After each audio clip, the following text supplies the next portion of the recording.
This is Where We Live from Connecticut Public Radio. I'm Catherine Shen. Zoning controls so much of our cities and our lives, yet it often remains hidden. Architect and attorney Sara Bronin is trying to change that. She spent 7 years as the chair of the Hartford Planning and Zoning Commission and eventually started Desegregate CT, a statewide coalition pushing for zoning reform. Her new book, Key to the City, How Zoning Shapes Our World, goes beyond Hartford and even Connecticut. In it, she unpacks how zoning modes cities and communities across the U.S. Today, she's joining us for the hour from Washington, D.C. Good morning, Sara, and welcome to Where We Live. Catherine, thanks so much for having me. And for our listeners, let us know if you have any questions. We would love to have you. 888-720-9677. That's 888-720-WNPR. Or leave us a comment on Facebook and Twitter at Where We Live. So, Sara, I kind of wanted to start this conversation by setting up some scenes for us here. Talking about housing, talking about zoning, very complicated, so many layers. So let's start with the basics. What exactly is zoning? So zoning is the local regulation of land use. And by land use, it's not just residential versus commercial versus open space, although that's a huge part of zoning. But it's also the regulation of the buildings, their height, their shape, their bulk, and the lots, including the lot sizes, the coverage of the lots, and things like setbacks from the property lines. So I think you could say it's the regulation of land use, buildings, and lots altogether. And are most people engaged with zoning in their communities day to day, or if they want to, can they? How does that all work, and who's actually sort of the controlling body here? Well, in many thousands of places across the country, local governments have set up zoning boards that may hear individual zoning decisions or planning commissions that may advise on the city plan and on zoning. But it's local elected officials that often make the rules for zoning. For the average person, though, zoning can tend to be pretty far removed from their daily experience. Most people probably haven't been to a zoning board meeting. Certainly, there's just a few, maybe thousands of people who across the country who serve on zoning boards or planning commissions. And I think people really only understand or get involved with zoning when there's a controversy or a problem. And I think that should change. And so with that in mind too, what got you first interested in the power of zoning? And in your book, because you describe growing up in Houston and living in different places, but eventually moving into a cul-de-sac, which is a very different neighborhood, and it was the first time that you have experienced needing to drive everywhere. As a kid, I don't think any of us ever heard about or thought about zoning, other than maybe my kids who get. I definitely did not. zoning conversation at the dinner table. But I think we never, zoning is not something that any of us really intuitively, know about or understand. For me, growing up in Houston, which interestingly is the only large American city that does not have zoning, played a role in really me looking around and saying, why are we driving all the time? And why do we live across the street from a gas station and a strip mall and a nightclub and all of that? So I guess, architecture school was really, and actually the last year of architecture school, when we had to take what we call a professional practice course. I went to the University of Texas at Austin. Every architecture school, you have to take this course, which is about legal contracts as an architect and building codes. And we touched on zoning there. So that really kind of piqued my interest and made me want to keep learning more about these rules.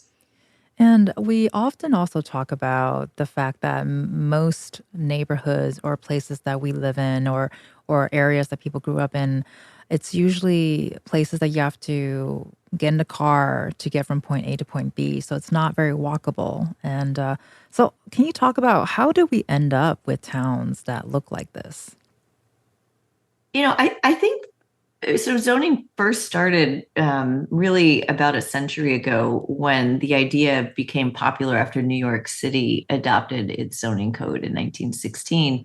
And other cities around the country started to duplicate that code, which was maybe, I think, 16 pages long, really short. Now it's many thousands of pages long in New York City. But over the decades, we started to use zoning as a power to protect residential areas. That was the notion that zoning has this protective function. And the idea of protection resulted in single family neighborhoods and single family zoning, and also resulted in large lot zoning, where individual housing units were on large individual lots. And I can talk more about some of the stats that we found in studying zoning, but across the country, we see the quote unquote protection of residential neighborhoods being manifest through zoning rules that are single family and large lot across huge swaths of the country. And what that oh, go ahead. No, continue. I was just going to say what that means is that the single family neighborhood exists on its own without any other commercial uses, any other small shops or things that people might find useful. And so we end up getting in our cars to drive to those things. And, we are further and further spread apart and really live lives that are not like the historic cities that emerge with all of those things kind of one on top of the other. Right. And because you mentioned protection earlier of residential areas, are you talking about protection against those commercial uses, or are you talking about protections maybe why am I living next to a gas station, which is probably not great for my health? And that's something that we'll get into later too. But can you just explain more about the protection aspect of it? So I do think it's that's it, what you said, which is really the protection against any other unexpected uses that might pop up, including commercial uses. So, big picture, the impetus behind zoning was a desire to separate land uses from each other. And 100 years ago, you might have thought, okay, well, this is trying to separate, zoning is for separating polluting factories from residential neighborhoods. And certainly it did have that function. But again, it evolved to it evolved in tandem with this, the rise of the automobile, the idealization of the detached home on a lot with a yard and a lawn and two cars in the garage. And again, zoning evolved really, I think, to with that notion that was the American dream. Right. Well, and I think we'll discover this further too as we really dig deeper into zoning. And from your book, I've really sort of learned and relearned how zoning is so connected to many different things, and it's very much not a black and white subject. And in your book, you describe zoning as an art as much as it is a science. Can you talk about that more? Yeah, I mean, I guess ideally zoning is supposed to reflect the desires of a community, and also supposed to support a community's vibrant growth and interconnectedness. When you think about the way zoning was adopted 100 years ago, often it was adopted on places that already existed. So 1920 Hartford, for example, 1930s Stanford, these places already existed. And so zoning was overlain on top of cities, sometimes a few hundred years old. And so I think there was adjustments that had to be made, and some flexibility, at least with early zoning. Right now, what we have across the country is really, in many places, a one size fits all zoning code that is less about kind of responding to conditions, less flexible, less concerned about things that we should be concerned about, like public health, like the environment, like transportation systems and how land use patterns relate to those. So those questions, I think, are not really covered in zoning codes now. And I think we should both look at research and data. I guess that's the science side, but also try to think from a human perspective. How are we living, and are our zoning codes doing the best they can for us to live in ways that are fulfilling for us as individuals and as communities? And I think you also describe this whole process. It's sort of like yin and yang, and it involves a lot of balance. And you have a chapter or a portion in your book that talks about the Goldilocks balance. What does this look like? And can you talk about why is it so hard to achieve that balance? Yeah, I guess not too cold, not too hot, it's Right. just right. But so that chapter actually that chapter starts in Houston, where I've gone back to my childhood home in a neighborhood called Gulfton, again, a neighborhood without zoning, and really just looked around and saw, wow, it's an anything goes situation here. There's El Príncipe Azul nightclub across the street. There's a self-storage facility. There's a gas station, and who knows what else, but that was just on the across the street. And so that's a lack of regulation that is obviously problematic for people who still live in that building that I used to live in, Right. and has, again, potentially lots of different negative effects. But then on the other side of it, you go to those neighborhoods that are zoned in the way that I was just talking about, those neighborhoods that are zoned to keep everything out, except for the single family house and detached on a detached large lot. And those neighborhoods sometimes allow for schools or religious institutions to operate as what they call conditional uses or special exceptions. Those are the only things that are allowed in most parts of the country. So that's going too far in the other direction. So that chapter is really about, like, how do we get to the just right point? And part of what we need to think about are the things that we need and use in daily life. So we don't just, live and go to sleep. We, might need toothpaste. We might need a haircut. We might need dry cleaning. We might need a tune-up. I don't know. There's a lot of different things that we might want to have much more conveniently located to our homes. Maybe not so much others. Maybe not the auto mechanic shop, for example. But I think that we could stand to have a little more mixing in many of our communities for residents' convenience, for a more vibrant place, and actually also to allow for people to have home-based businesses in their out of their own homes, because that we see post-COVID that's something that is of interest to many, and something that our zoning codes actually don't really allow. I'm glad that you mentioned sort of the post peak of the pandemic era, which is something that I do want to get into a little bit later on. But it's interesting because when you were sort of listing those mixed uses, the auto mechanic, getting a haircut, and whatnots, I have these images of these shops sort of popping into my head in the city that I used to cover in California. That I learned a lot about zoning there. I was there for hours and hours and hours of planning commissions, agricultural review boards talking about wanting to revitalize or reform, and also saw firsthand that I think many towns come into zoning reform with really good intentions, but sometimes it just doesn't end up working out. Especially with what you were just saying, Sarah, about that balance. How do you get that just right? I imagine that is very challenging. Can you talk about what's happening here? Why do you think it just sometimes does not end up well when the intentions were good? Now, do you mean a situation where there's a rezoning for an individual parcel, or there's there's a controversy about a Mm. specific site, or do you mean maybe a broader scale effort I for think maybe I think rezoning a neighborhood? let's start with a broader scale effort.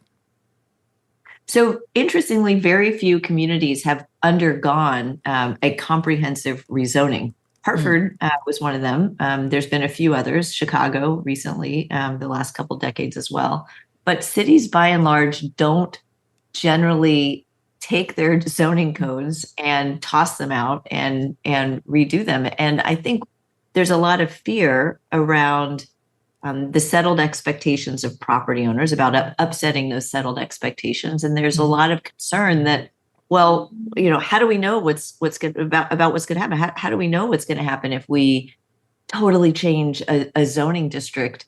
I do think there's a fear of change, and that's human nature. That's something that we see in lots of different regulatory contexts. But when it comes to zoning, we have had so many zoning codes around the country that were put in place in 1950, 60, 70, even the 80s and 90s, which have so many outdated ideas from a structural perspective that they really should be revisited. And so in some cases, when you ask about what kind of reforms or why doesn't reform always work, part of it might be that maybe the lack of audacity, the lack of boldness to completely shift the mindset in a zoning code. And you can do that when you have either elected officials or zoning and planning oriented people in a community that are trusted by a community and that are willing to lead change and can sort of help a community diagnose their problems when it comes to zoning. But if you don't have that, and if you don't have sort of the right mix of political will, of technical capability, and of community support, at least a majority of community support, you won't get that kind of comprehensive reform. I'm a big fan of looking at a zoning code and saying, what kind of city is this creating? And really going back down to the fundamentals. Is this what we want? And thinking about how a zoning code might evolve to better reflect what a community wants. Right. And clearly, this is such a complicated process and not a one size fit all. And sometimes towns do create zoning with an end in mind. A Connecticut Public recently released documentary, Fighting for Home, How Housing Policy Keeps Connecticut Segregated. We're going to hear a quick clip from the documentary from Trinity College professor Jack Doherty explaining how zoning was designed in West Hartford. Zoning, by definition, isn't inherently bad. We have all sorts of reasons why we do want to have zoning for public good. For example, you don't want to have a toxic waste factory right next door to a child care center. So those separation of maybe residential, industrial purposes, that makes sense for zoning. That's a progressive value in zoning. But what we're looking at here is exclusionary zoning. That refers to policies that favor more expensive single-family home construction and the people who can afford to live there over more affordable multifamily construction. The town of West Hartford implemented rules that made it uneconomic to build 2 or 3 family homes on a small slice of land. The town wanted single family homes, and the way they got that was to make the rules so that you had to have minimum land requirements per family. And what did that do? That made the rest of the housing much more expensive. And that effectively limited who could afford to come and live in West Hartford. That was Trinity College professor Jack Doherty, and you can watch the documentary on our website at ctpublic.org. Sara, can you respond to what we heard from him? Are those echoes of similar things that you've been hearing about, witnessing? What are your thoughts? Yeah, so Professor Doherty is a great expert on zoning, and the interest in West Hartford. I mean, I know that there's been a lot of discussion about that town, and I mean, just using it as an example, discussions at the local level about how to rezone and how to attract more diverse people to the city, more diverse types of housing in particular. If you look at West Hartford's current zoning, you can see developments like Blueback Square emerging. You see new apartments that are being built around the Connecticut Fast Track line.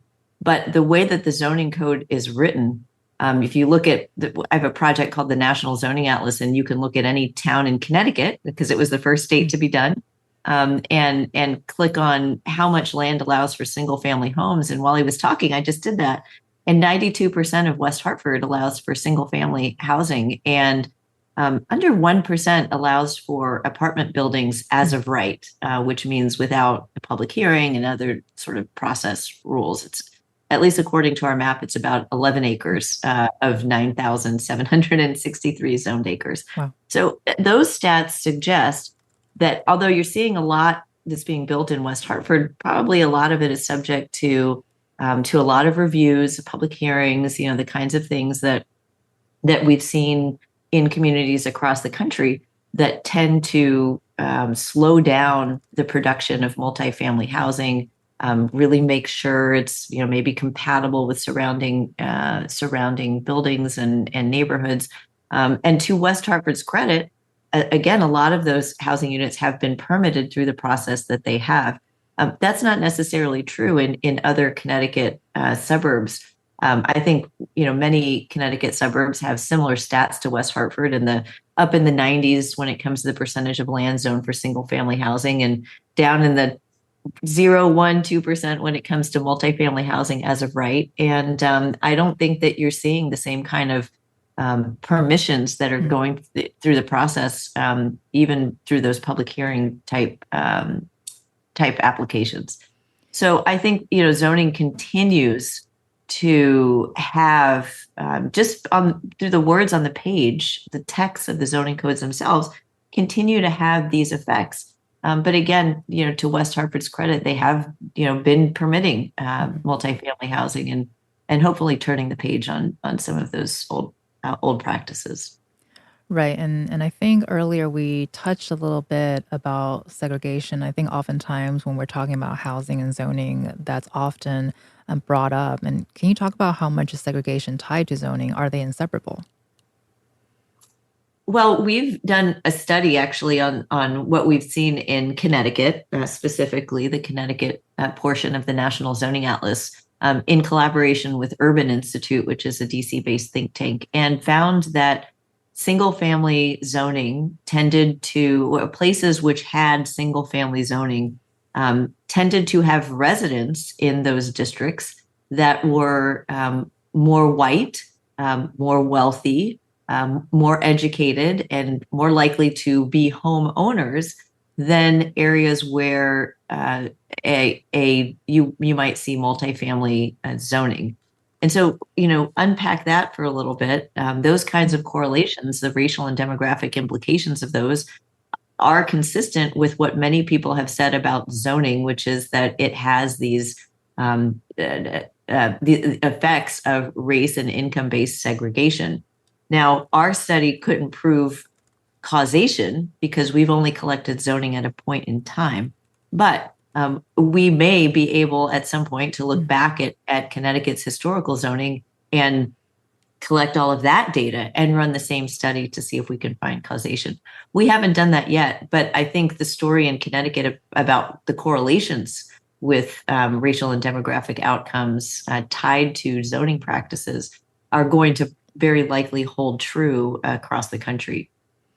And we're definitely going to be talking more about the atlas that you referenced to after we come back from the break. But before we do that, I do want to get to this idea that zoning does impact a lot more than just housing. I think when we think about it, we automatically think about infrastructure and housing, but there's also the public health aspects that has an impact. So can you talk about what are some of the health impacts that zoning can have?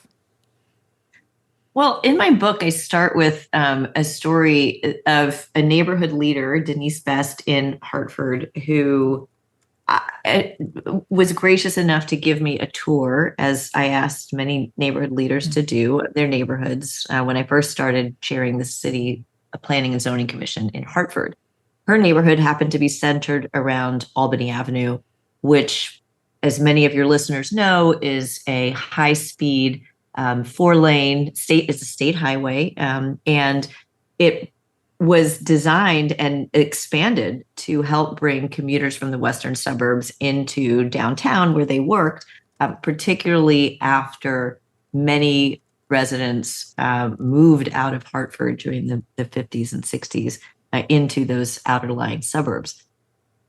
Because of the approach of city leaders, maybe 50, 60, 70 years ago, to focus on Albany Avenue as an auto-oriented corridor to serve those commuters and suburban residents to get them quickly to their downtown destinations. Denise and her neighborhood had suffered a lot. The zoning required Albany Avenue to be or at least allowed for Albany Avenue to have gas stations and car washes and fast food drive-throughs, really again, car-oriented uses. What happened as a result is lots of cars use Albany Avenue. It's very convenient for them. And the pollution from those cars has in part contributed to Denise's neighborhood having some of the highest asthma rates in the country. The fact that there's so much fast food and not a lot of other kind of sit-down restaurant options is maybe contributes to food-related, diet-related health outcomes in the neighborhood where you do see high rates of obesity. I think that many communities which have allowed the kind of development, the strip malls, the gas stations to happen in their commercial areas and in that case in Albany Avenue, cutting through a dense historic neighborhood, one that is largely African American today. But it used to be Albany Avenue used to have these beautiful multi-story brick buildings, and those were all really demolished for these other things that zoning allowed. So instead of having a walkable, well knit together place where Albany Avenue was a very strong core, we've lost some of that over the years. And in Hartford, we reversed that zoning and hope that we banned all of those uses. And we reversed that zoning so that we could restore over time as new development happens that neighborhood. But for me, that single morning that we took that tour, I think drove home for me as an early in my tenure as a planning and zoning commission, that the public health effects of zoning, they're myriad, but in that particular neighborhood, they were really, really stark and something that I think compelled us to reshape the zoning code to change it. When we come back from the break, we're going to continue all things zoning with Sara Bronin. She's the former chair of the Planning and Zoning Commission in Hartford and also founder of Desegregate CT. And for our listeners, let us know if you have any questions or comments about the housing or zoning around where you live. We definitely want to hear from you. Give us a call, 888-720-9677, or find us on Facebook and Twitter at Where We Live.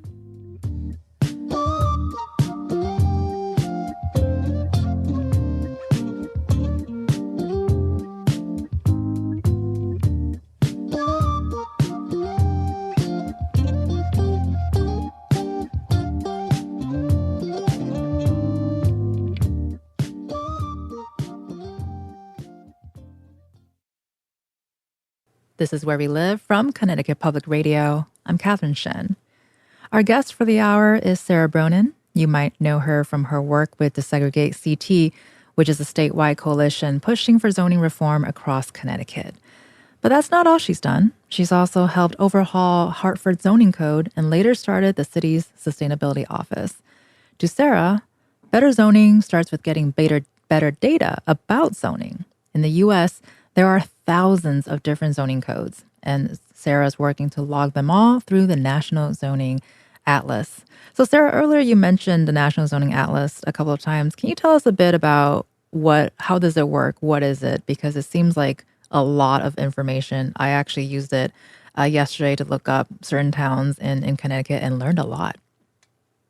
So this project aims to, what we say, digitize, demystify, and democratize information about zoning codes. And it really did grow out of the Desegregate Connecticut work, because when we went out to communities and talked about how zoning had some of the effects that Professor Doherty mentioned and had contributed to a wide variety of problems in Connecticut, people asked us, well, how do you know that? How do you know how Bristol zones? How do you know how Goshen zones? How do you know how Essex zones?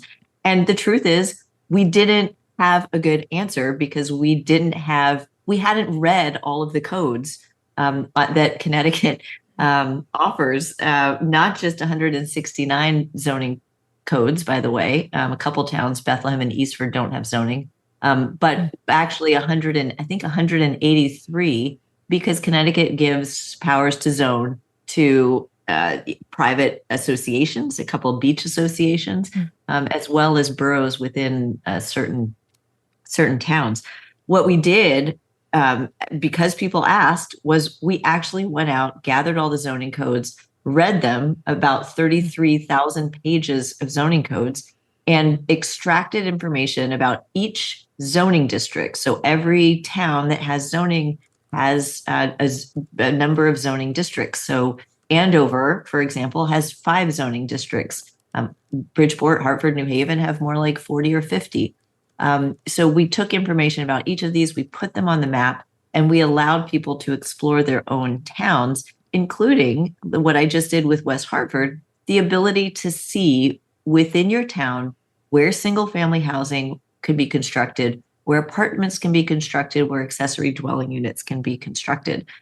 With that information in Connecticut, we were able to inform both statewide legislation that passed within the first year of Desegregate Connecticut's existence, but also local changes that have been made in communities across Connecticut.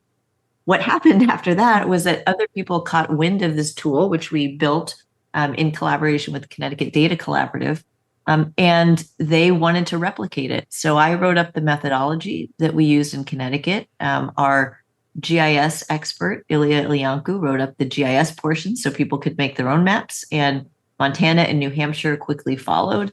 And now we have an updated methodology, and we are centralizing data across the country on zoning. And the fundamental question we want to answer is, how does each American community zone? And also, how many communities across the United States actually have zoning?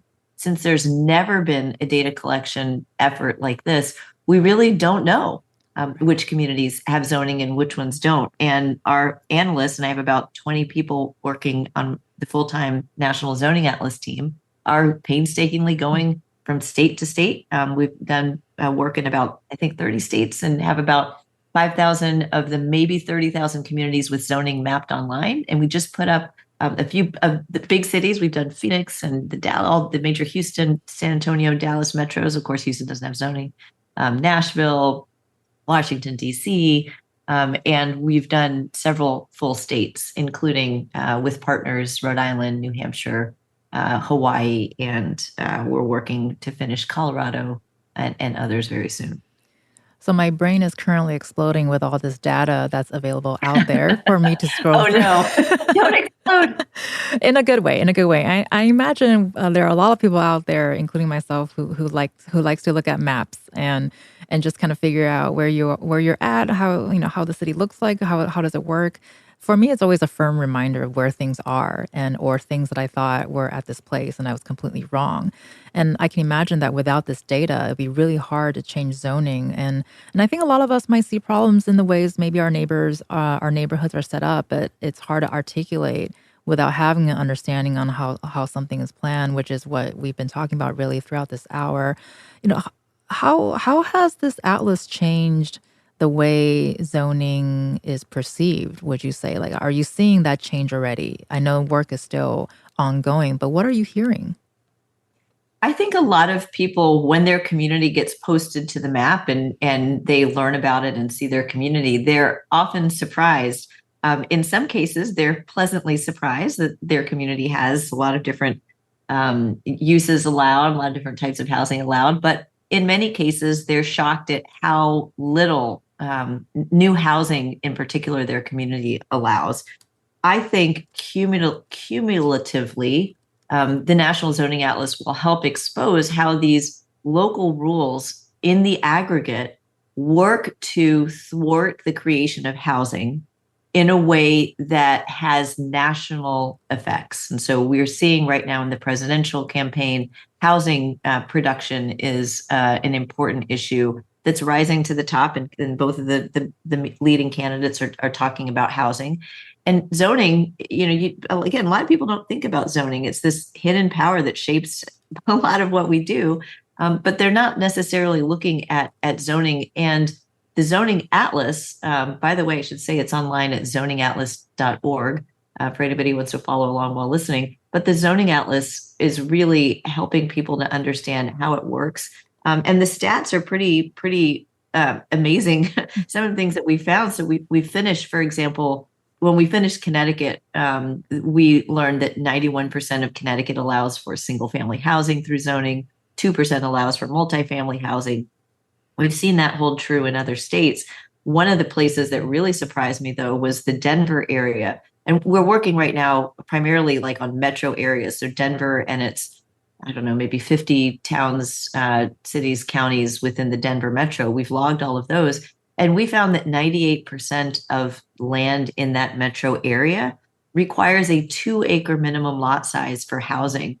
Wow. So we think of Colorado as being this place where everybody's pro-environment, and it's sort of this wonderful place for people who want land conservation. But the zoning in the entire Denver metro area is completely at odds with that, because 2-acre minimum zoning requires people to sprawl outward. It requires the degradation of forests and farmland, and it eats up land that should be conserved. I think there's a big narrative out there that large lot zoning is really good for open space. The opposite is true. What large lot zoning, as Professor Doty was describing, how much land we have for each housing unit, the bigger that gets, the more we're forced to push outward into these areas that we really shouldn't be developing in. And so we're at this again. Our zoning is forcing us to do things that are bad for the environment, and the Atlas is exposing that. So I'm hopeful that it will help to support really significant changes in the way we think about our land development and how zoning effectuates that. Because again, it dictates all of these decisions, and maybe we just haven't thought about it. We set it and forget it. We adopt the zoning codes and don't update them. But I think we need to really take a careful look at zoning to make sure it's accomplishing what we want. Well, I have so many questions about all of the things, but one of the big things I did want to touch on is because you mentioned the environment and how much land is being used to build these properties. Because in your book, you also focused a chapter on the role that nature plays into planning. So what do we need to do to start thinking more about when it comes to opportunities to build green, especially clearly there's a need for it? So yeah, I mean, in the book, I talk a bit about I talk a lot about large lot zoning, but I also use a couple of examples out in Arizona. The zoning in Tucson, which if anybody's been there, it's in the Sonoran Desert. It's very dry, and Scottsdale, which is a suburb outside of Phoenix, and the two zoning codes have very different approaches when it comes to something pretty mundane, probably for most people, which is landscaping. So Scottsdale requires residents to maintain green lawns. Tucson, by contrast, requires residents to not have lawns at all, but instead to have what you might call xeriscaping, maybe more cactus and rock-oriented landscaping, more in line with a desert, right. But landscaping that doesn't use as much water. So in those two contrasting zoning codes, you can see a totally different approach to managing water, one which encourages wasteful water use in lawns, the other which does not. And the two cities' water usage is totally different. And again, that's something that's enforced through zoning. So I think that beyond just the aspect of sprawl, the low density subdivision issue, that the sort of detached single family large lot, there's a whole bunch of other aspects of zoning codes that have really significant impacts on the environment, and not only the environment, but also our ability to maintain farmland as farmland. Another example, just thinking about sort of the environmental issues, are things like solar panels, things like stormwater runoff. Those strategies are to make buildings and communities more sustainable, are sometimes facilitated by zoning. So in Hartford, for example, we have pretty liberal rules on solar energy, and we have stormwater management rules. But in other places, those things are thwarted. So some places completely ban visible solar energy, solar collectors. And that's problematic if we want for us as a country to really be able to have a climate response. Well, we're going to continue our conversation about zoning with Sara Bronin after a quick break. She's here to talk about her new book, Key to the City: How Zoning Shapes Our World. You can find links to Desegregate CT and the National Zoning Atlas on our website, sctpublic.org/wherewelive. Coming up, we'll hear about her current work on the Advisory Council on Historic Preservation. Join the conversation, 888-720-9677, or find us on Facebook and Twitter at Where We Live.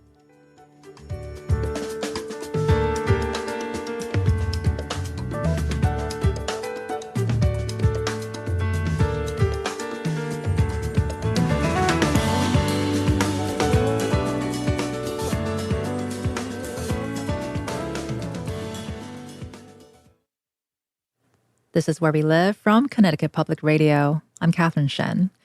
Our guest today is Sara Bronin. She's the founder of Desegregate CT and is currently serving as 12th chair of the Advisory Council on Historic Preservation. Her new book is Key to the City: How Zoning Shapes Our World.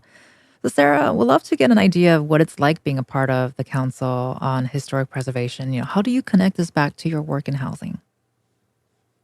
Oh, thanks for asking. And that this is a totally separate topic. But so I currently chair the Federal Historic Preservation Agency called the Advisory Council on Historic Preservation.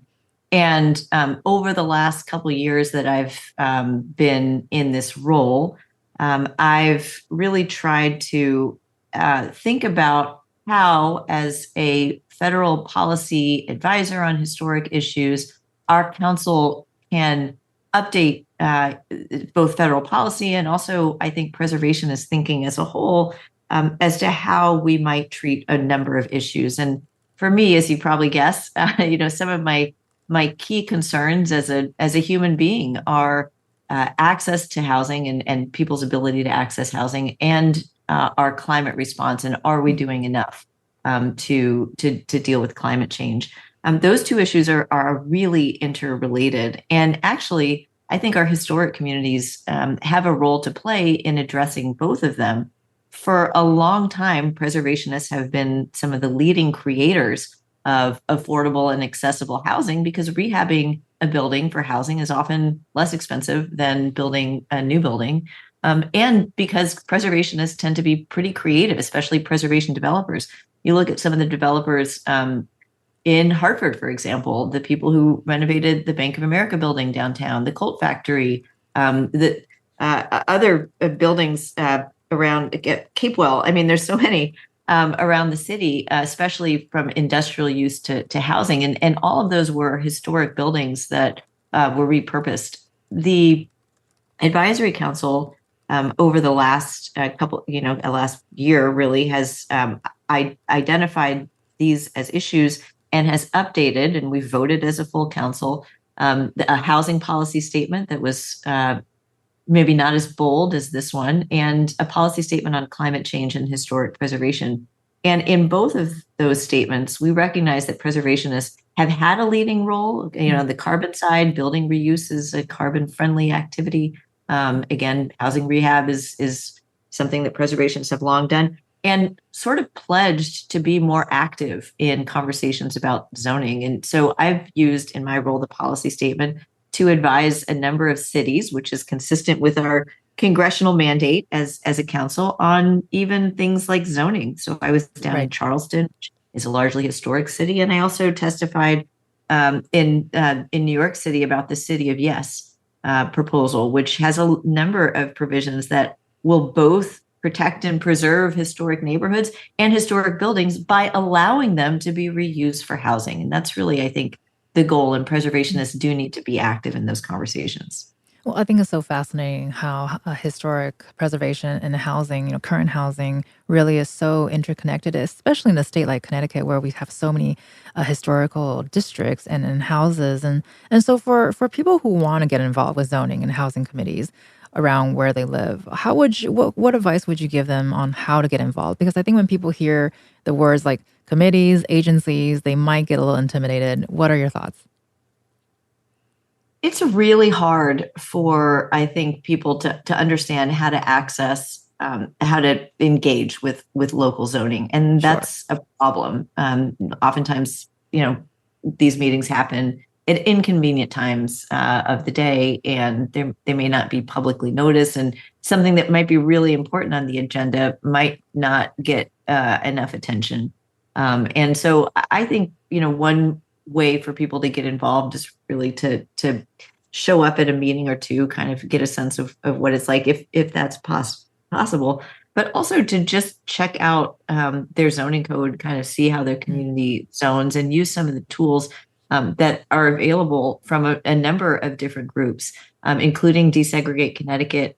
If you're in Connecticut, there's that organization, by the way, is a program of the Regional Plan Association. So after I had to step down due to my federal role, the Regional Plan Association picked it up. So you can visit their website or desegregatect.org, and there's a whole category of brochures, of reports called Be the Change. And, again, for listeners in Connecticut, checking those out, which I think do a really good job of translating maybe esoteric zoning terms for people who are not as familiar, talking about the kinds of things that you as an individual might be able to ask your zoning board to consider, ask your elected officials to consider, and providing some tips about how to access local commissions and to understand zoning, including through the Zoning Atlas. I think those are really good documents for Connecticut. Broader readers have lots of opportunities to do that too. In Massachusetts, Abundant Housing MA does something. In New York, Open New York has a lot of resources. And then YIMBY Action in general, a large nationwide nonprofit, also has tools. So increasingly, there's information about how to get involved. But I do think it starts with interrogating what's happening in your own community and figuring out how you can access those decision makers and those meetings, which I think are a great time, but some might find a little boring. Well, we hope we presented this in a way that our listeners will also find it to be a great time. I did find the National Zoning Atlas to be really, really easy to use and super fascinating to see just the area around where you live. So definitely recommend it to maybe pique your interest about zoning. And we've got about 30 seconds here, Sara, but want to get some final thoughts from you. What do you hope our listeners get away from this conversation today? I hope listeners I hope we've piqued an interest in zoning in your listeners. And I hope, everybody goes out and, again, really starts to understand why this power of local governments is so important, how it shapes our lives, and to pick up on some of the desire for change, and to, really talk with your neighbors about whether your zoning code is meeting your needs. Well, thank you so much for helping us understand all of that better. Sara Bronin, you can find her link to her book on our website, ctpublic.org/where-we-live. Thank you so much, Sara, for being with us today. Oh my gosh, thanks for having me and for covering zoning. Absolutely. We're helping make zoning sexy to talk about. And a reminder for our listeners, starting this week, Where We Live will air Monday, Tuesday, Thursday. We're very excited to announce that our weekly show, Disrupted with Kalila Brown-Dean, will now air Friday at 9 a.m., so make sure to tune in this Friday for sure. I'm Catherine Shen. Today's show is produced by Tess Terrible. Our technical producer is Dylan Reyes. Download Where We Live anytime on your favorite podcast app. Thanks so much for listening, and happy learning about zoning.